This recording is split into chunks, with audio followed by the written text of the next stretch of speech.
మీరు ఈరోజు ఒక ప్రొడ్యూసర్ గారి హస్బెండ్గా బెటర్ హాఫ్గా వచ్చారా, లేదా ఒక తండ్రి బాధ్యతలో వచ్చారా, లేదా ఒక యాంకర్గా నాతో మాట్లాడడానికి వచ్చారా?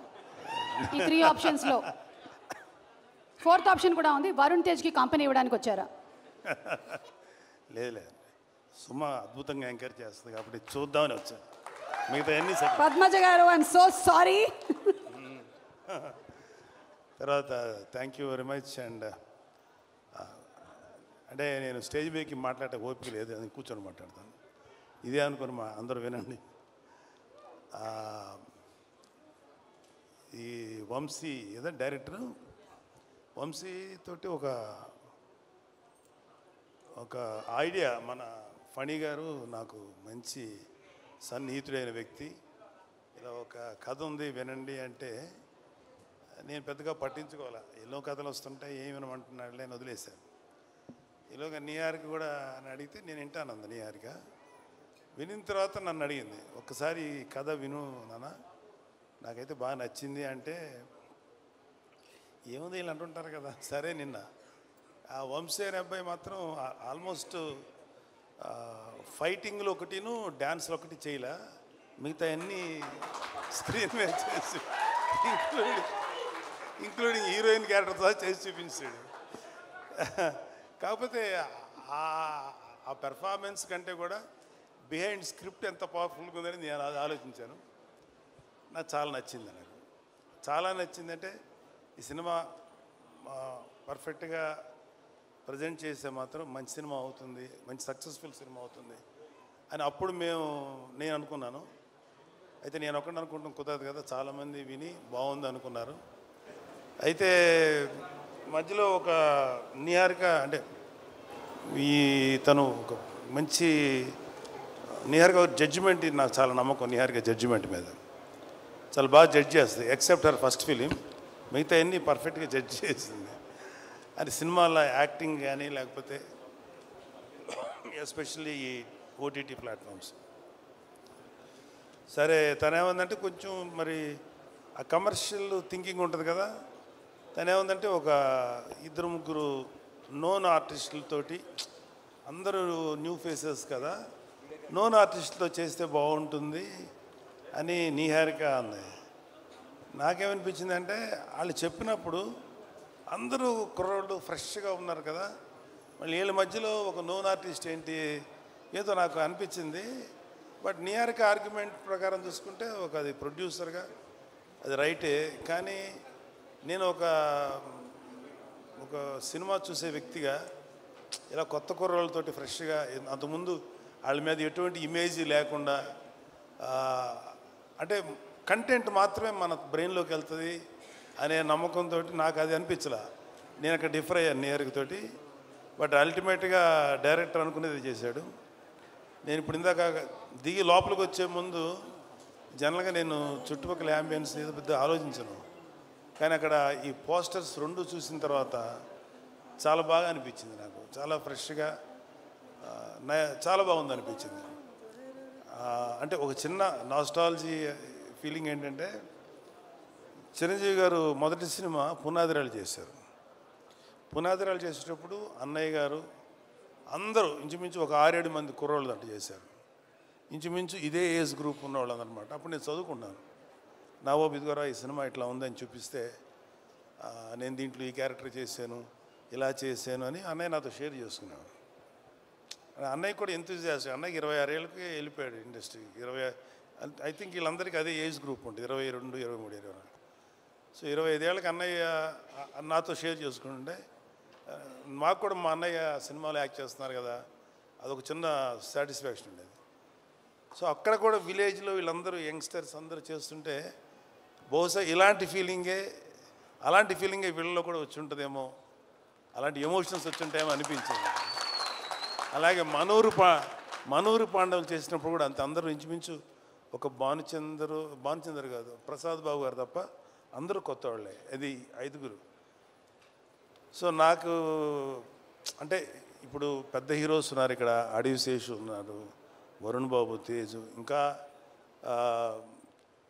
చిరంజీవి గారు, పవన్ కళ్యాణ్ గారు, డిప్యూటీ సీఎం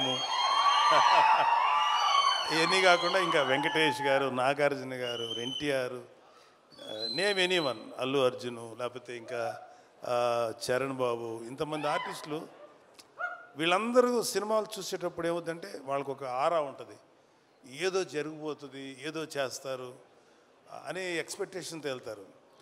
ఇలాంటి సినిమాలకి కేవలం ఒక మంచి పబ్లిసిటీతోటే ముందుకు వెళ్తే 100% సాటిస్ఫాక్షను ఇలాంటి సినిమాల్లో వస్తుంది. ఎందుకంటే మాకు ఏ ఎక్స్పెక్టేషన్ లేకుండా చూడటం వల్ల. సో నాకు ఈ మధ్యకాలంలో శేఖర్ కమ్ములు గారి, ఈ మధ్యకాలం కాదు చాలా కాలం అయింది, శేఖర్ కమ్ములు గారి సినిమా ఒకటి వచ్చింది, హ్యాపీ డేస్. ఎస్, ఆ తర్వాత అంటే ఎక్కడైతే యంగ్స్టర్స్ ఉంటారో అక్కడ ఏంటంటే నాకు అనిపించేది వాళ్ళలో ఎనర్జీ ఉంటుంది, ఒక తెలియని ఎనర్జీ ఉంటుంది. అది ఒక్కొక్కసారి ఓవర్బోర్డ్ అవుతుంది, ఒక్కొక్కసారి కొంచెం ఏదైనా తేడా జరగచ్చు. కానీ ఏది జరిగినా ఆ ఎనర్జీ తాలూకు ఇంపాక్ట్ మాత్రం ప్రతి ఒక్కళ్ళు ఫీల్ అవుతుంటారు. సో ఈ సినిమాకి చెప్పిన కథ, మన వంశీ చెప్పిన కథ మాత్రం నాకు చాలా నచ్చింది. సరే, ఇక్కడ ఆర్టిస్టులుగా చూసుకుంటే ఒక కురువృద్ధుడు సాయి కుమార్ తప్ప మిగతా అందరూ కొత్తగా ఉన్నారు. కానీ ప్రతి కుర్రోడి వెనకాల అవి కేవలం స్టిల్స్లా లేవు, వాళ్ళ వెనకాల వాళ్ళ యాటిట్యూడు, వాళ్ళ ఏదో ఫీల్ తెలుస్తుంది అక్కడ చూస్తున్నంటే. సో వీళ్ళల్లో ఆ కుర్రోడు అబ్బాయి పేరు ప్రసాద్ బెహ్రా, అబ్బాయిని కొంచెం టీవీలో చూసాం. మంచి డైలాగ్ రైటరు, కానీ అతనికి సినిమాలో చేయాలని కోరిక ఉంది. Prasad, you can try for a good dialogue writer, అది కూడా ట్రై చేయి. గుడ్, ఎందుకంటే కొన్ని ఎపిసోడ్స్ చూశాను టీవీల్లో తను చేసింది, చాలా బాగా రాస్తున్నాడు, చాలా కాంటెంపరీగా రాస్తున్నాడు. మిగతా వాళ్ళ గురించి నాకు ఇంకా డీటెయిల్ తెలియదు కాబట్టి తప్పుగా అనుకోకండి, మీరు అందరూ డెఫినెట్గా ఎక్సలెంట్గా చేస్తుంటారు. నేను ఆ ట్రైలర్ చూసినప్పుడు మాత్రం నాకు చాలా బాగా చేశారనిపించింది అందరూ. అండ్ ఈవెన్ హీరోయిన్స్ వాళ్ళ పాత్రల పరిధికి చాలా బాగా చేస్తుంటారని ఎక్స్పెక్ట్ చేస్తున్నాను. మ్యూజిక్ డైరెక్టర్ అనుదీప్ కూడా చాలా మంచి సాంగ్స్ ఇచ్చారు కాకపోతే నాకు అనిపించింది ఏంటంటే అనుదీప్ కూడా ఒక క్యారెక్టర్ చేస్తుంటే ఏమైపోద్ది, ఇంతమందిలో అతను ఒక క్యారెక్టర్ చేస్తుంటే పోద్ది కదా ఒక క్యారెక్టర్ అనిపించింది. కానీ డైరెక్టరు నిన్ను తొక్కేసాడు అనుదీప్. మిగతా ఆర్టిస్టులు అందరూ కలిసి నిన్ను వస్తే నువ్వు ఎక్కడ డామినేట్ చేస్తావు, నిన్ను తొక్కేశారు, నిన్ను కేవలం బిహైండ్ ది కెమెరాను పెట్టారు. Thank you. అండ్ మా స్నేహితుడు, నా ఆత్మీయుడు, మా ఫణి, ఒక చిన్న అతను వేరే బిజినెస్లు ఎంతున్నా సరే అతనికి ఒక సినిమా చేయాలని ఒక చిన్న పిచ్చి అంటారా, లేకపోతే ప్యాషన్. తను ఏంటంటే నేను నిహారిక గారి బ్యానర్లో కలిసి చేద్దాం అనుకుంటున్నాను. ఎందుకంటే నిహారిక గారికి ఒక మంచి టేస్ట్ ఉంది, లేకపోతే ప్రొడక్షన్లో గ్రిప్ ఉంటుంది, జడ్జిమెంట్ బాగుంటుంది. సో తనతో చేస్తే నాకు కూడా ఒక టేస్ట్ ఉంది. సో ఒక మంచి ప్రాజెక్ట్స్ వస్తాయేమో అనే ఉద్దేశంతో అంటే నిహారిక ఒక మంచి కథ వినిన తర్వాతే డిసైడ్ చేస్తానని చెప్పింది. కథ వింది, చక్కగా నాకు చెప్పి అంత ఓకే అయింది. I'm very thankful to all of you. And ఈ సినిమా మాత్రం నాకెందుకో గట్ ఫీలింగు, అంటే ఈ సినిమా బేసిక్ కథ గుర్తుంది, నాకు చాలా సీన్స్ గుర్తున్నాయి. మధ్యలో 2-3 చోట్ల కొన్ని సీన్స్ వంశీ చెప్పినప్పుడు కొంచెం గొంతు చోక్ అయింది, అంటే కళ్ళనీళ్ళు రాక గొంతు అలా పట్టినట్టుగా పట్టింది. అంత బాగా ఎమోషన్స్ డీల్ చేశాడు. ఇంకా సినిమా గురించి చాలా చెప్పి సినిమాని చెడగొట్టడం నాకు ఇష్టం లేదు. కాకపోతే ఈ సినిమాలో ఒక ఫినిషింగ్ టచ్ మాత్రం మీకు ఎక్కడో ఎవరినో ఒక ప్రముఖ నాయకుడిని చూసిన ఫీలింగ్ అయితే వస్తుంది. అతను అది ఇప్పుడు నాయకుడు కాదు, ఎలక్షన్స్కి ముందు యుద్ధం చేసినటువంటి ఒక నాయకుడు మీకు గుర్తొస్తారు. అంతవరకు చెప్పలేదు. Thank you. And I'm very happy and I'm proud of my daughter. Of course మా అబ్బాయిని చూసి కూడా గర్వపడుతున్నది వేరే సంగతి. మా అబ్బాయినే కాదు, మా మేనలుడు, ఇంక్లూడింగ్ అక్కడ అడిశేష్ ఉన్నాడు, అడవిశేషు కళ్యాణ్ బాబు గారిది పంజాలు యాక్ట్ చేసినప్పుడు అడవిశేషు మీద కోపం వచ్చేంత విలన్ క్యారెక్టర్ చేశాడు. ఎవడరా బాబు ఇంత దుర్మార్గుల్లో ఉన్నాడు అనిపించింది. కానీ అతని ఇంటెన్స్ యాక్టింగ్ చూసి అమ్మాయి ఆ కోపం వచ్చిందంటే అర్థం ఏంటి, అతను అంత ఇంటెన్సిటీ అనిపించింది. ఆ తర్వాత అతను హీరోగా మారి వండర్ఫుల్ ఫిలిమ్స్ చేశారు. ఒకటే చెప్తున్నాను ఇవాళ ఇంకొక చిన్న విషయం. సుమా, కెన్ ఐ స్పీక్ సార్? మాకు మాట్లాడితే మమ్మల్ని మెగా ఫ్యామిలీ, వీళ్ళు తప్ప ఇంకెవరు ఉండరు అనేటువంటి అలా కొంతమంది ఫ్యామిలీస్ మీద ఈ పనికి మాలిన మాటలు మాట్లాడే ఎదవలు చాలామంది చూస్తారు. మాకు అలాంటి ఫీలింగ్ లేదు. సినిమా ఇండస్ట్రీ మా అబ్బ సొత్తు కాదు, మా నాన్న సామ్రాజ్యం కాదు, మా తాత సామ్రాజ్యం కాదు. అలాగే మన అక్కినేని గారి ఫ్యామిలీయో నందమూరి ఫ్యామిలీ సామ్రాజ్యం, అది అందరిది ఇది.